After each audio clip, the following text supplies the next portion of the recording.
Welcome to another episode of The Money Honey, the show that brings you women in finance, property, and construction in one place where they're highlighting their journey, their highs and lows, how they've seen the industry evolve over the years. And today I'm absolutely so excited to be joined by Ellie and Jackie from Baya Financial. They are actually a local brokerage, very, very much near me. They're in St. Albans. I'm in Hitchin, and I've known this firm and followed them for a while, especially during my BDM years. And what I'm really keen to learn today is how they've seen the industry change. And I know that they are massive female empowerment advocates for the industry. So I know you're going to get a lot of inspiration from this show. So I can't wait to bring them on.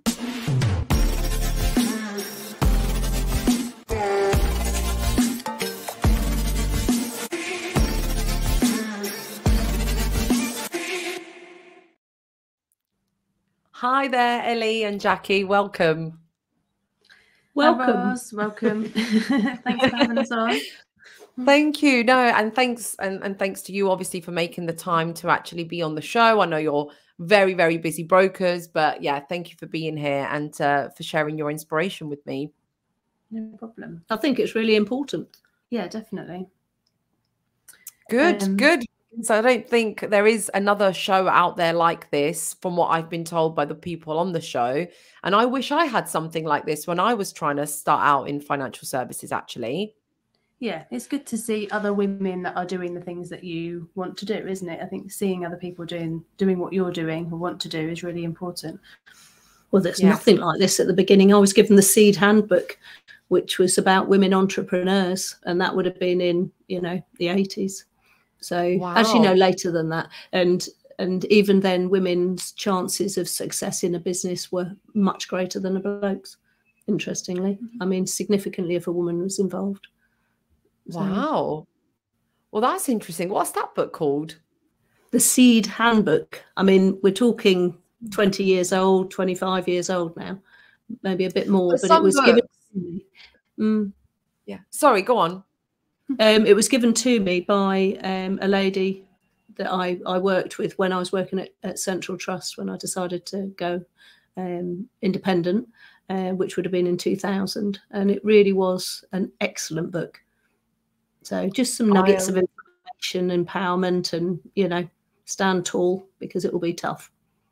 Wow. I am writing that down. The Seed Handbook. I've read, I don't know how many books, because personal development is one of my biggest non-negotiables. It's a habit that I have ingrained in me for the past 10 years because I mean, 10 years consciously, but then I found when I was a little girl, when I was still in Sicily, I found that I used to make vision boards without me knowing that they were vision boards. So I used to have like a little book and I used to cut things out and stick them on there.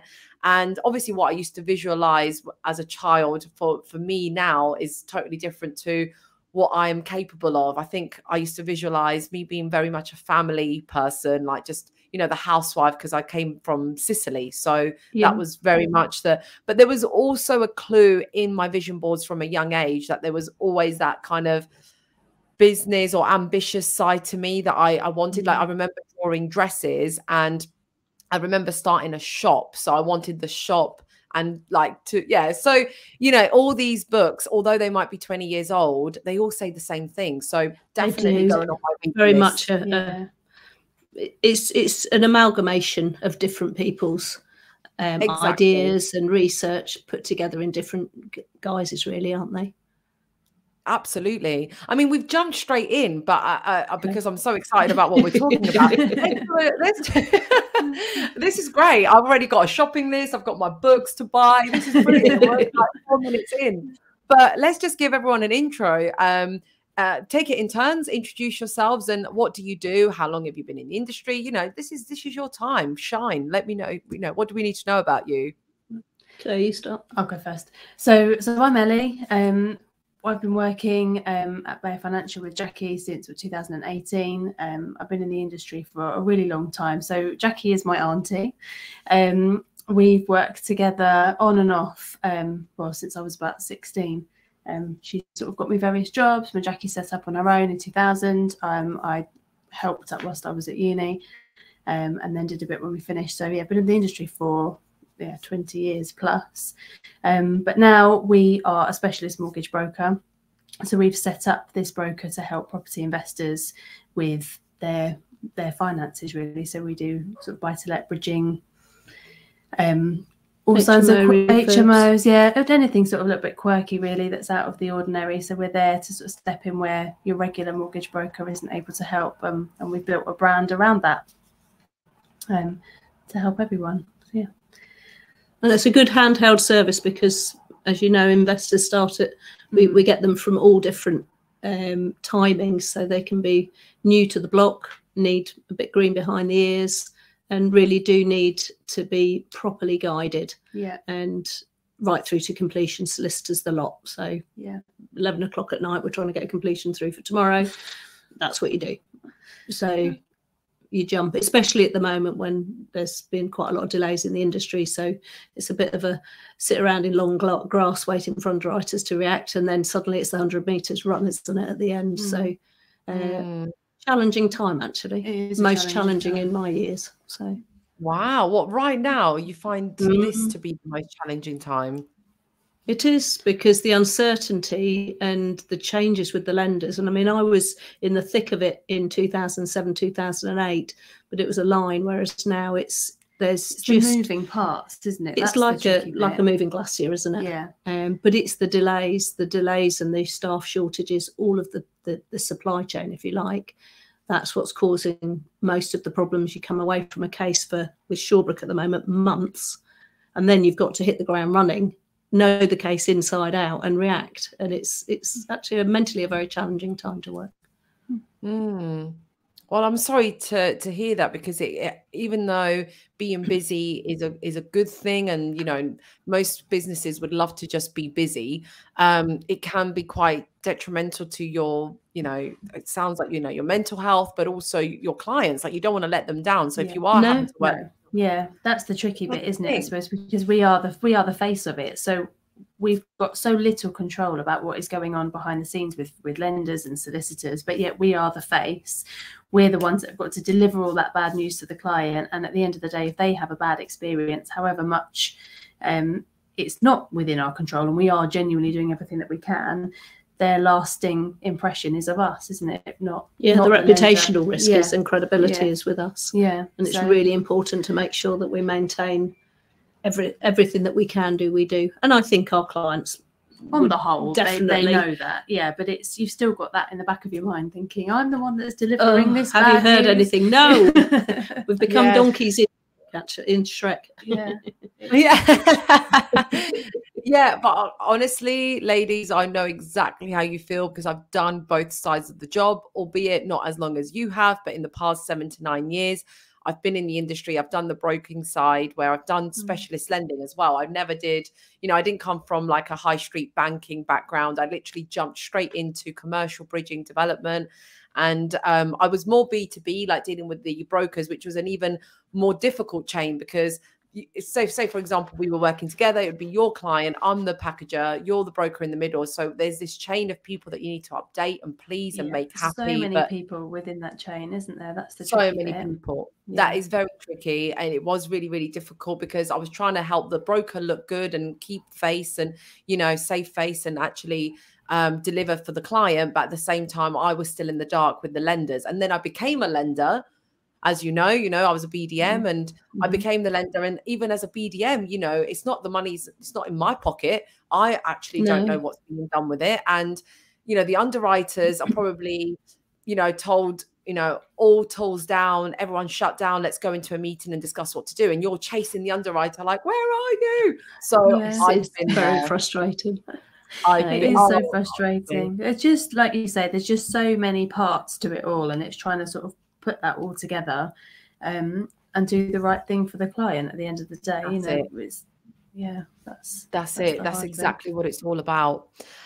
So let's switch and start speaking a bit more about the theme of the show, which is, you know, the money honey. And as the name suggests, it's about women in the world of money, of property finance, or mortgages. And I know that you two have a very strong affiliation to this theme. Why is that? What is it about women in finance that you want to share? I think if I take this one, if you don't mind, I think that certainly over the decades that I've been working in this industry, I think that the most important thing that's been missed is just how capable women are. But our upbringing, maybe I'm talking about somebody who's close to 60, and I think it changes a bit as you're younger. You've been used to slight differences, not a lot, but it's having the courage to punch through that glass ceiling. Where do you want to be rather than where you are now? And you really can do anything. There's no greater lesson for most women than being at home, bringing up children. It's the hardest job. I have a child. He's 37 now, but I've been a working mum. I'm also an investor. I've got 2 companies. You can do it all. You really have. Yes. It's only your own courage and your confidence that will hold you back. But seeing how, particularly in the broker market, I've been working for brokers where it's honestly such a bullying, misogynistic, really, atmosphere that it's very easy for women, particularly if you're trying to work with children. It's very undermining. You have got to really own yourself and own your capabilities and stand tall in all of that, however often you're punched down. Yeah, and the tricky bit is punching through that glass ceiling when everything really is kind of stacked against you. I mean, I worked for a high street bank for, 10 years nearly. And in that environment, I was a bank manager for 6 years, and you are working as if you haven't got children. You have got to, you've got to take all of that out of it, and the expectations of you are just as much. There is no, life wasn't made easy. There was no, yes, you could have some sort of flexible working, but there were so many barriers put in your way that actually that flexible working didn't work because you were set up to fail.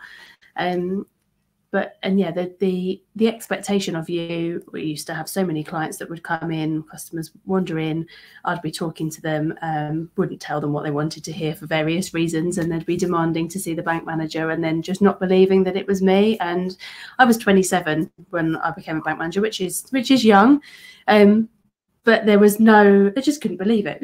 I'll go talk to that guy over there because he's 50 something and he's but it's man. Just the attitude that somehow that you couldn't possibly be doing that job. And I think that's the really tricky thing. And Jackie mentioned earlier before we started recording about being one of 2 women out of the 1,000. Interestingly, it was a golf day, and I do play golf now, but I didn't then. I came last and the other woman came first, but I got the standing ovation for actually getting round a 7-mile. Oh my God, it was a nightmare. It really was. Actually, one of my goals is to play, is to be able to play golf because, I'm juggling so many things at the moment. So hard, and it's so time consuming. Exactly, it's so time consuming, yes, and expensive, right? But my husband is a keen player. He does like to play, and I just saw it as I remember when I was working at the lender. There'd be golf days, and everyone invited was a man, and I was like, "Well, yeah." And the women, we got sent to the spa. No, don't get me wrong. Like, I love the spa, right? But I wouldn't have minded even just like being on the golf buggy. Like, if I can't play, I wouldn't have minded just being with my clients, because the double-edged sword is that most of my clients are male. And they're at that party. They're at the golf party, not in the female spa so location. You're being excluded, aren't you? That's been my bugbear the whole time. I am an identical mirror twin, and my mum always thought that I should have been a boy. I like fast cars. I like football. I like sports. I scuba dive. I do a lot of traditional boys things. And in fact, I've just had my first invite today, literally while we were waiting to get on from Shawbrook, to go to the rugby. Never ever have I love my cricket, so it's the first time. But that's the point, isn't it? Is that it becomes this men's club. Yeah. And Yeah. And you and I feel can certainly excluded hold from my that. own in men's company, and I'd rather like it, but don't put me in a spa. Just don't Yeah. put me in the I mean, I spa. want the spa after the golf bit. I want to go to the golf, and then I want to go to the spa. And then there's many men that I'm sure would also appreciate a massage because they're also quite tense. So I just think I just see it as you know, a skill set, like all those adventurous sports that you've just mentioned. They're not for me, but at the same time, I need to be in that room as well because that's where my clients But are. you You know, need to be the given the issue. opportunity. it's a Years ago, choice. when I worked at Central Trust, I got invited. We did all the marketing and that stuff. Do you remember the First Plus campaign with Carol Yes. Vorderman, big Yes, TV yes. campaign, and I managed that. So we go on Wow. this big day, and I chose to do the non-spa day, which was off-roading, DAX car racing, all the rest of it. And I came first.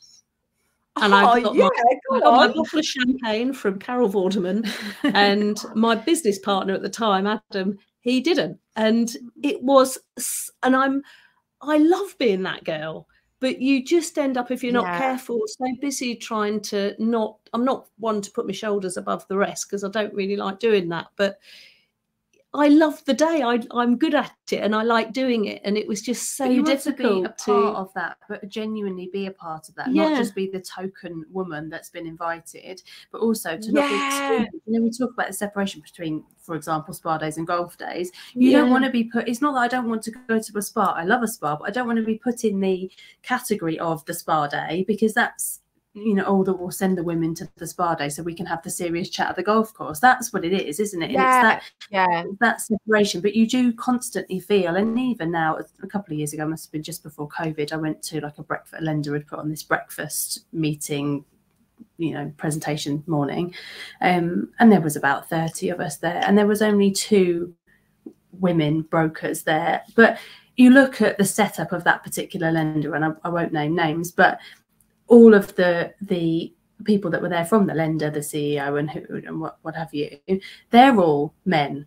So, you know, you think, well, if they're the ones that are organising this day and bringing these people on board, what, you know, there's no thought process in terms of how can we make this representative of what's going on. But the irony, and when we were talking about this, is that you've got this white, heterosexual male environment traditionally, and still very much so.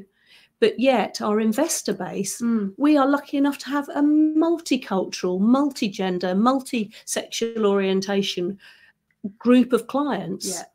And we actually take a lot of I don't know, happiness or it makes me happy, and it makes me think we're doing something right, because whatever we're doing in terms of what we're putting out there, we're making our business an inclusive, nice, you know, place to be, which is exactly what we want.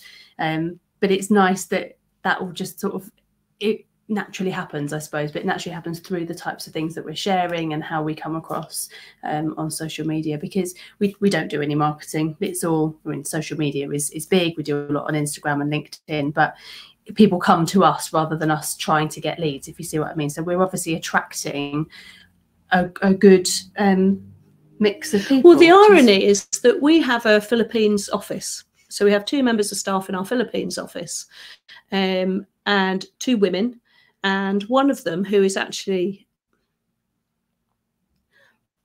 it's going to make me cry. This is the only trouble. So we have a lady in the Philippines called Terry, who for the last year has worked really hard and struggled with SLE to the point where she's had to have both her legs amputated. Oh my gosh. Which was just before Christmas. She's our inspiration. She's amazing, so amazing. But you would not know behind Zoom, behind her emails, who she is. Only that she's incredibly capable, incredibly resourceful. It doesn't matter what you throw at her, that's fine, I've got that. That's her favourite phrase. I got that. That is who she is. And that just proves that you don't have to, it's just about who you are. She's an incredibly strong, mentally strong woman that's had some very dark days. But I think what the point you were trying to make at the beginning, which is a nice sidetrack, but when you've got a Zoom office, which we have, we don't have a physical office. There's just two of us here, and then the two girls in the Philippines. You're looking at someone's face just like we are looking at each other's faces here, and that's all that you're seeing. You're not seeing all the smoke and mirror. You know, there's no golf days. There's there's no, you know, I'll put on a lovely suit and try and pretend to be something that I'm not. There's none of that. You are basing someone's performance on their ability and their ability alone. And that's, I think it's really refreshing. I think we've got this lovely bubble here where we turn up in the morning wearing whatever.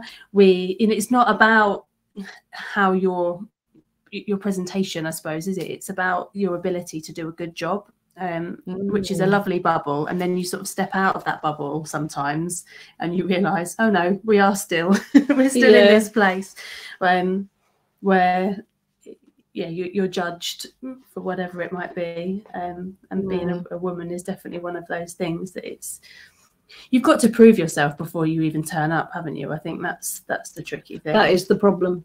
Yeah. And nobody, I mean, I have another company, a fiduciary services company, and nobody on there would have any, well, they do know exactly what's going on with Terry because we've had a GoFundMe and we've supported her and all the rest of it, but you wouldn't know it from anything. It is unbelievable, actually, just how strong somebody can be and have such a strong ethic with the right support. But I have somebody who I would like on your show. That is actually one of my questions. I know it is. So Terry Buenaventura, I would be more than happy for Terry to come onto your show. But I would also like Lisa Baker. I would certainly, she works for Shawbrook. I don't know, do you know her? Yes, I do recognise, but now I feel like I have to go back through my LinkedIn. She came from Amicus. She is, what I love about Lisa is that she is extremely girly looking. She's the complete opposite of me. Okay. And she absolutely kicks ass. She is really, really good at her job.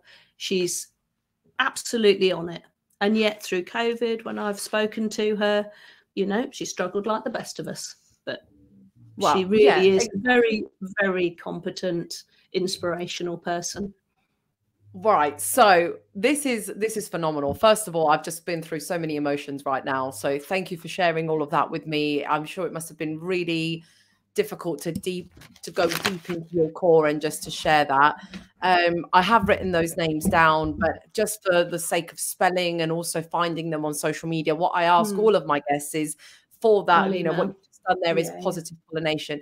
Email them, because you might want to ask them first and be like, look, I've nominated you. I'd love for you to be on the show, but, you know, do you want me to refer you to Roz? You know, I'm happy for me to go in and of course, interview them, because I want to bring more women, not just women, by the way. If you know men who are the biggest cheerleaders for equality and are doing stuff in the industry, or don't even just see that difference, they just treat you like a human being, and you think, you know what, this is the most respectable person I've ever met, then absolutely I want to interview men on the show as well.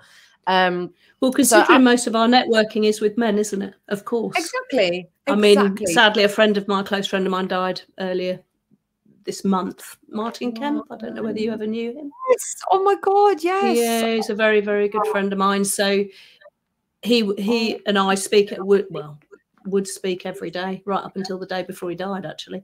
And he was very much just me and him. How can you help? One of your questions was who inspires, and it's the likes of Martin, it's the likes of Wes Friedel, another friend of mine. They're all in the industry. They give without any return required. It is just about helping out, and we all do it. We do it. Yeah. There's plenty to go around. There's plenty of information that everybody has that can be shared to the benefit of all our customers. Yeah, Martin was one of those. You know, you read through all the comments on LinkedIn. Actually, so his wife put something on there, and every comment on there was about how Martin would always take the time he'd stop whatever he was doing, and he would take the time to have a chat with you, and he would always give out complete whatever you wanted to know. He would tell you what he knew towards that, you know, with no expectation. So yeah, it's people. But like they're that. the inspirers. I think it's easy to look at. I remember going to an interview. Who would you call your role model? You know, it's just like such rubbish at interviewing, isn't it? And you think of a celebrity, or you think of, you know, Branson or somebody. I would always say like my mum or my grandmother. Like they're the ones. It's real people that no one that they don't need a medal or a badge or a title. It's values. It's people that integrity.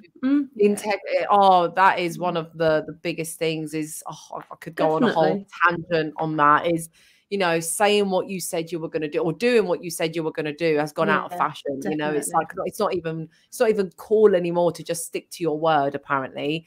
No, and also be real. Just to be real, to not, you know, over promise and under deliver is my top tips. Absolute top tips. Yeah, you just like you say, do what you say what you do. That's all you need to do. And I think sometimes it's difficult as a broker because half of you wants you are naturally, I'm a salesperson, so I'm trying to sell this dream, but equally I'm also very realistic when it comes to talking to people about what's achievable. So you've got this sort of contrast, and I'll be talking to potential clients, and a guy said to me the other day, he said, "Oh, sometimes I come off a call with you and I feel a bit disheartened." And I was like, "Oh God, that's not what I was going for."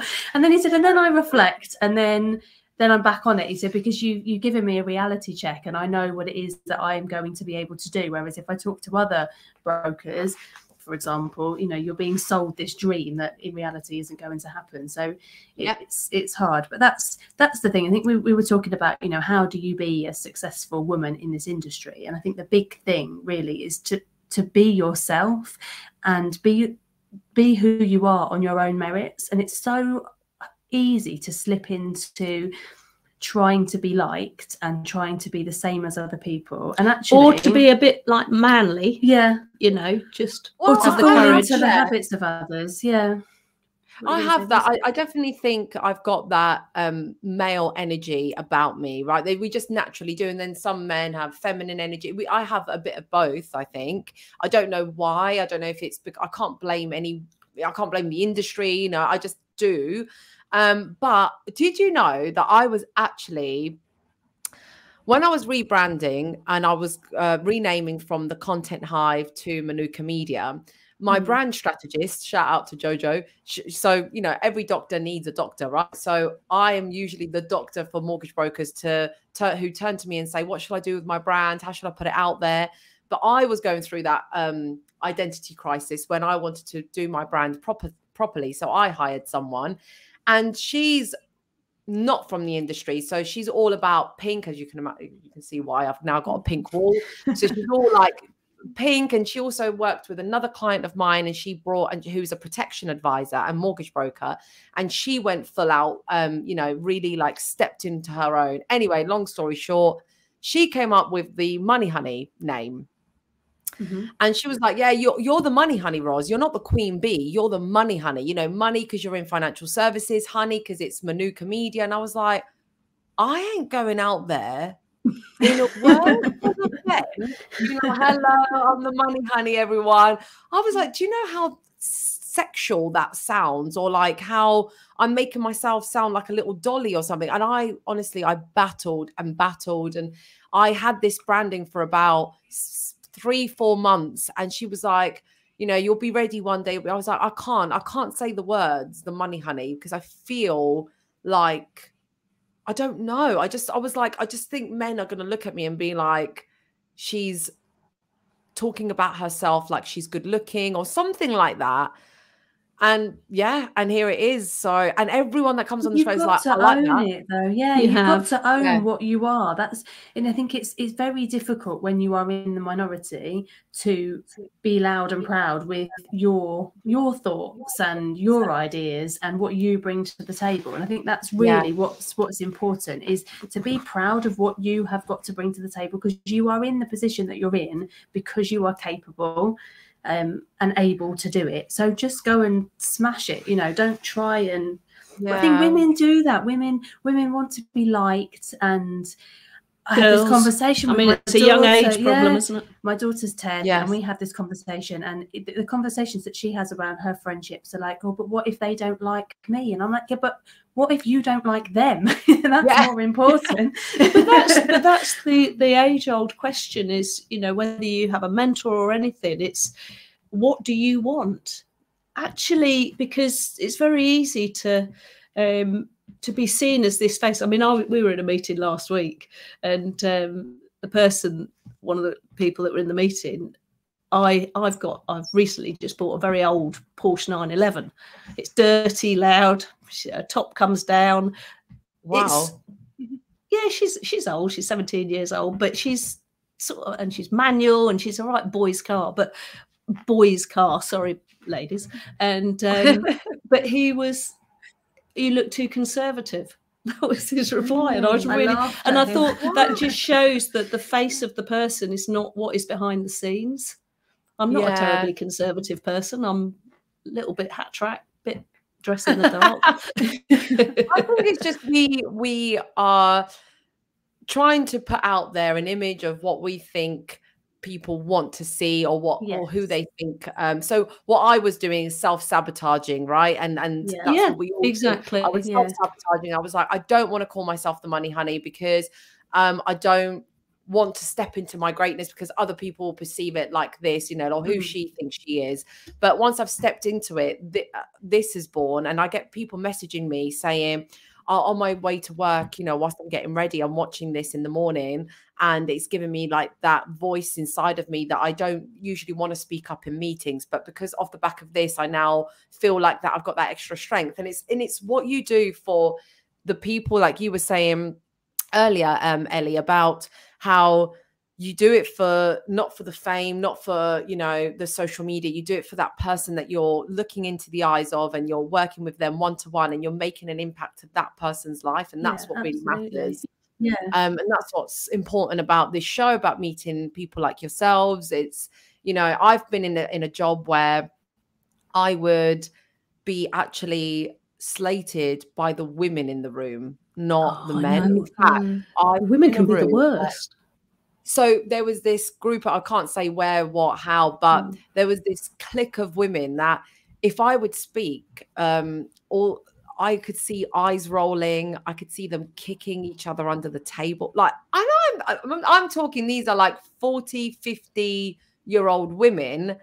And what their problem against me was, it's not that I was a woman, is that I was a young woman. That's the other thing. A young, attractive, because there's nothing worse than insecure women. It is the worst. Remember when I did the First Plus training course, I ended up on the Train the Trainer, and the girl that I was with, Sarah Broughton at the time, she had spoken to the trainer to get somebody sent off because they kept having a go at me. I haven't noticed any of this, I might add. I've just been fully involved, and she did get sent off.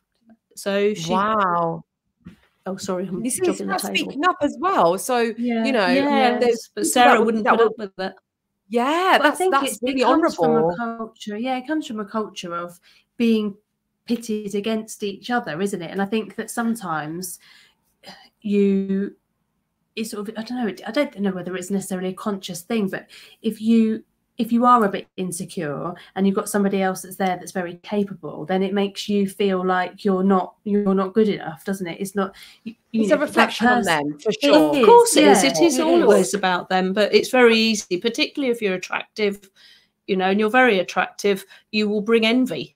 You know, that's what it brings, really. The bottom line, isn't it? Then it feels like I can't be in a girly gang group because there's jealousy, and I can't be in the men's gang because there's attraction. And I'm like, well, trying to put a paper bag over my face because no one wants to be friends with me. But no, I'm not saying I don't have any friends. I've now, since having my own business, actually, I should really correct that, is I can choose who I hang around with. When I was employed, I was given a team, I was given a buddy, a colleague, I was given clients in a specific district or area that I had to gain business from, right? Whereas now I can work with whoever I like. I'm actually surrounded by the most phenomenal men and women. No man since I've started my business has been sexist. No woman has been bitchy, because I've attracted the right person in my business. And that goes to show that, sorry, interrupt you, that your branding is working, because you are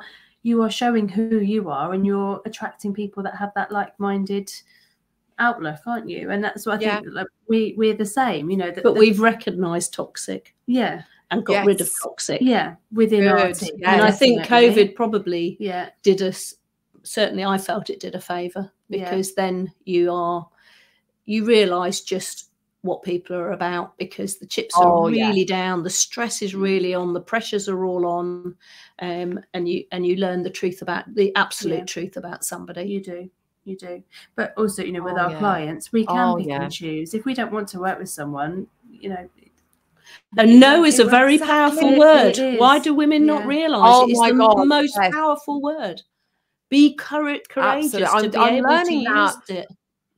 I'm learning that more in my personal life, like trying to say no more for, like, you know, simple concept, like you get invited to a party, like the whole family's going, and like you're like, but I don't actually want to be in that room, because it's not my vibe. It's not, it's all about you know, appearances and things like that. And I'm like, no, I don't. Why would I? Because many a times we've all done this. We've put a dress on, we've put our lipstick on, we've gone somewhere, and the last thing we want to do is be there. But we've done it because we have to please someone else, because you have to make someone happy or something. So I'm trying to do that more of, especially even in my business. I'm not taking any business on that just because they have a budget does not qualify to work with me. There's so many women and men that I've helped that haven't got a budget, but I've given them and left them in something, and they've gone on to do what I said they should do and done better than the person with the budget. Does that make sense? Absolutely. So it's all about, it's about your, but people pleasing is a women's dominant trait. It's something that's possibly in our genes. And once you have the people pleasing, which can be learned at a very young age, particularly with young girls at the moment, with their friends, their frenemies, I call them, because they seem to be the friends or enemies, they then become this like moths around a flame. And that is the people pleasing mentality that we really have to try to stop doing. It's really hard, because, you know, I don't think I'm a major people pleaser. I don't think it's a big character trait. I like to be helpful. So that comes naturally to me, but I don't necessarily do it to make other people happy. It sort of make me not necessarily happy, really. A conscious thought. No, maybe not. But it's something that I'm quite conscious of, and that I don't want to do that just for the sake of it. But yet, you know, you see. My daughter as an example, that it sort of it does come naturally, even when you're in an environment which doesn't promote that source of behaviour. It sort of comes out anyway, doesn't it? Well, I'm a military child, so we moved around. I had 8 primary schools, so people pleasing is a natural thing, because you go to a school for 3 or 4 weeks, which for some of them, we had one school that was only a matter of 6 weeks, I think. You go in to make friends, and we were always told, ask about the other person, and that's the quickest way to make friends. So you then become this people pleaser, because you need to fit in very quickly, and it becomes then something that's part of your own DNA as you move forward. And it's actually taken quite a lot to get, I wouldn't say get rid of it completely, but it's something that I've really had to address in my older age. So it's really, but the future for women is good. It is good. It is absolutely phenomenal. I do thank you for bringing that up. And I think I could talk to you ladies for a very, very long time. I feel like I've taken up more. I promised you. Lovely. Actually, I'm feeling very relaxed. I've enjoyed it, but good. Because I know I said I would have stopped this recording 20 minutes ago, but here we are, 20 minutes later. I hope you didn't have a meeting to go to. No, but the balance. Even though the balance, and I know men are getting cross at the moment, because, you know, you look at the BBC, there's loads of women doing acting in roles that probably there wouldn't be. But until the balance goes completely to the other side, we then can't get a natural balance. So it has to go. We've had, as I say to my partner all the time, we've had it hard for so long. You've got to understand that the balance has got to go completely the other way to then bring a natural balance back. Absolutely. And men have to get used to it, which is another hard thing, because they've had it for centuries, haven't they? But it is all good. The levelling up has started. Yes, it really has. And everyone has said that on this show. I've really loved the dynamic, different perspective. There's probably 3 age groups in here. Perhaps, I don't know, maybe just 2. But I really like the, what you bring, Jackie, and that, that hindsight and that history, but also the fact that you can still relate as well. You still go through something today. You've changed as a person. Society's changed around you.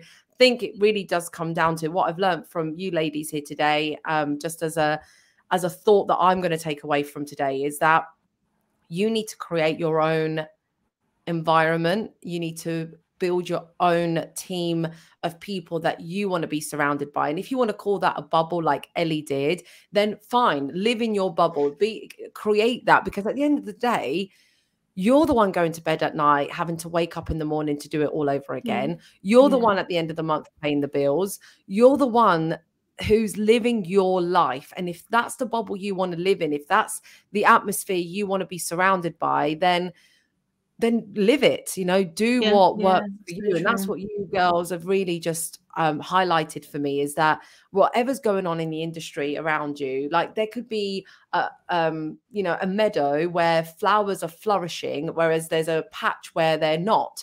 Well, those flowers that are flourishing, they don't say suddenly, oh, we best kind of dial it down a bit because that patch over there looks really sad, But we do, don't we? And you do, and you have, and you ladies have just shown me how you can flourish in a world that can seem gloomy or a little bit damp and a little bit depressing. You've found a way to flourish. I love that analogy, Ros. We have to acknowledge that, quite frankly, it has been a really shitty 6 months. It has been such a shitty 6 months on top of, a tough 2 years. And I know that the classic is, oh, but you're on the right side of the coin. Have I done well in COVID? Yeah, I bought 6 properties. My business partner on my properties is a man, fantastic bloke. So I've done well and I'm on both sides of the coin, but is it been tough? It has been tough.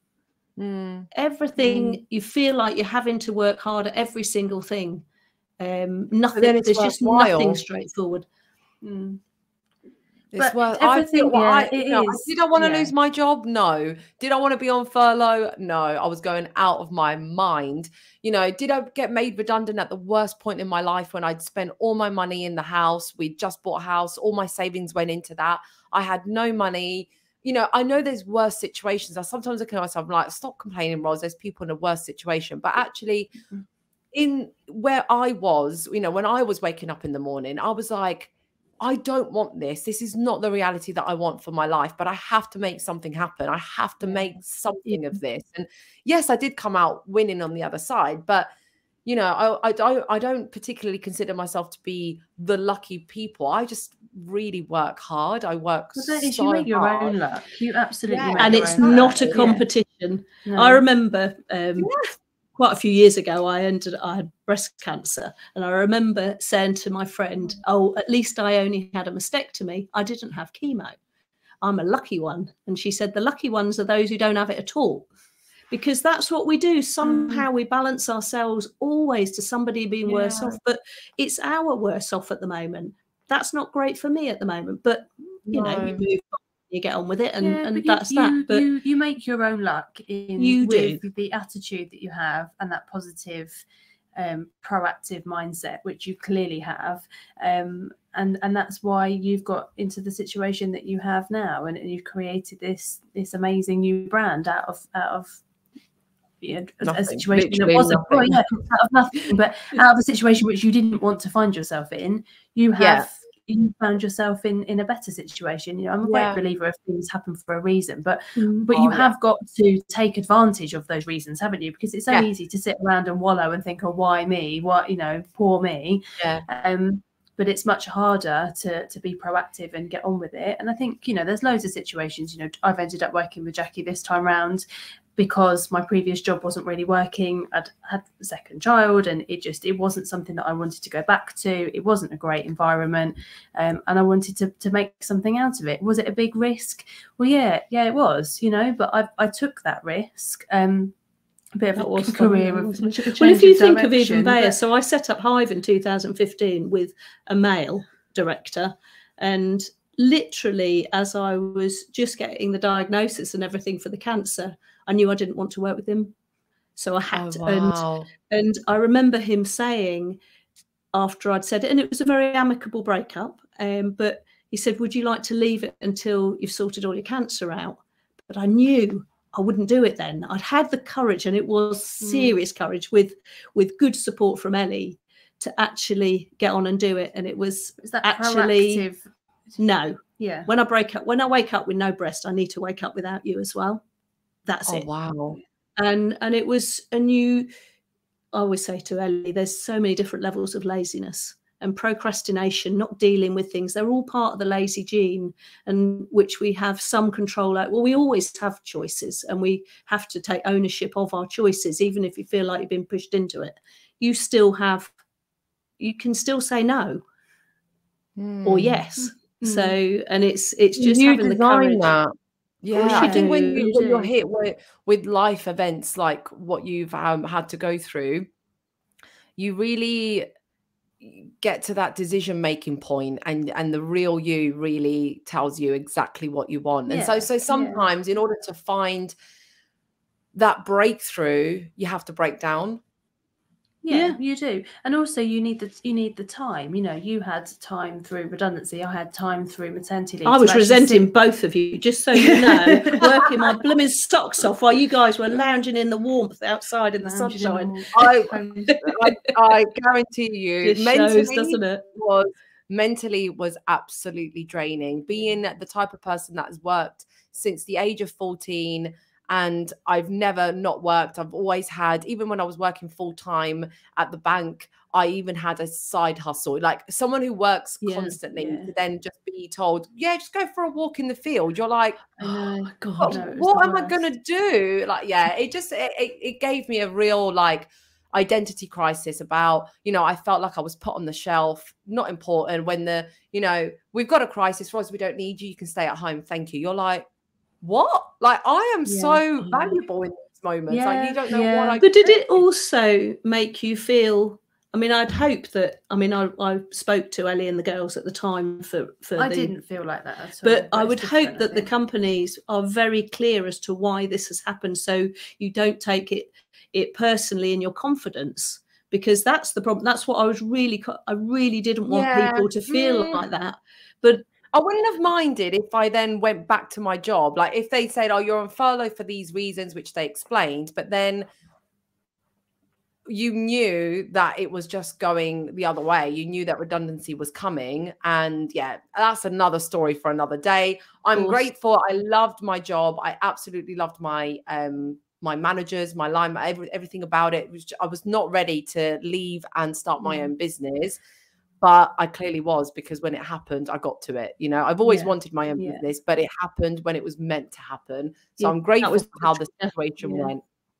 Yeah, I am. So COVID has done a number of us quite a lot of favours, really. Well, for me, yeah, definitely. Obviously, I wish it hadn't happened, as in on a global scale. It's not something that I would see it as a happy time in my life, but because and it's not that I got made redundant, started a business, and that was it. It's the work that goes underneath that. I've been wanting to be at this point for 10 years of my life. Like I've been working for this for 10 years, you know, with personal development courses, programs, coaches, and now it's finally come together.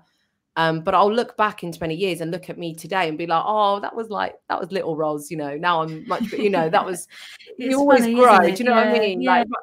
Yeah, and that's the things that I'd read something the other day that was saying about, you know, how was it you 10 years ago would be really proud of where you are now. And I think it's really easy, isn't it, to just keep going and not sit and reflect. When you actually do sit and reflect, you think, yeah, I have done all those things. Well, it's in the safe zone, isn't it? I mean, I can remember I was at Charleston and I just hated it there.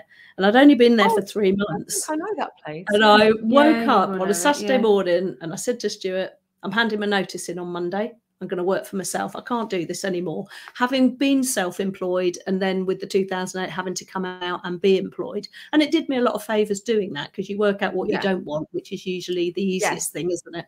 And And he was like, "You're just a magpie, Jackie," you know. Yeah. I said, "No, this is it," and that was it. I have never been employed since. Nice.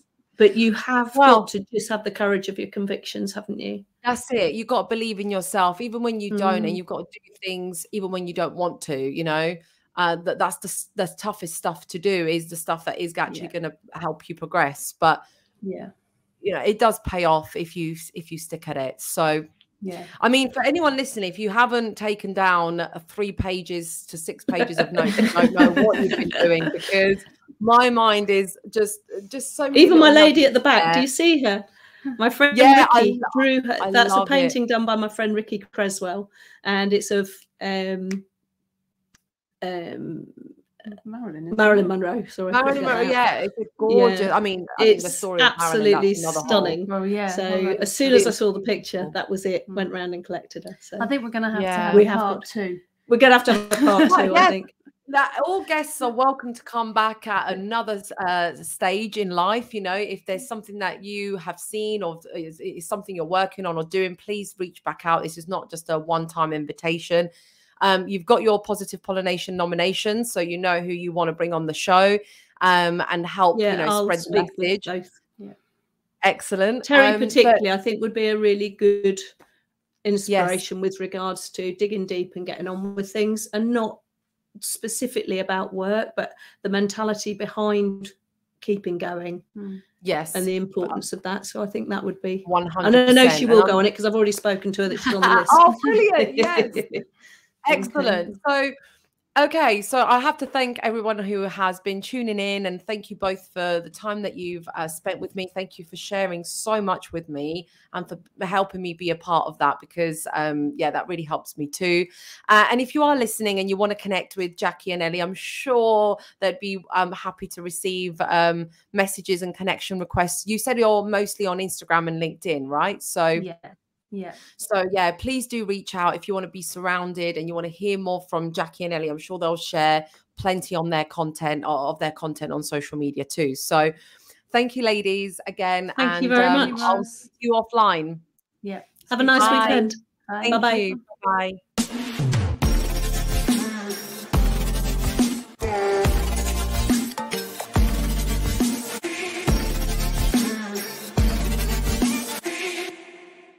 That was Minogue.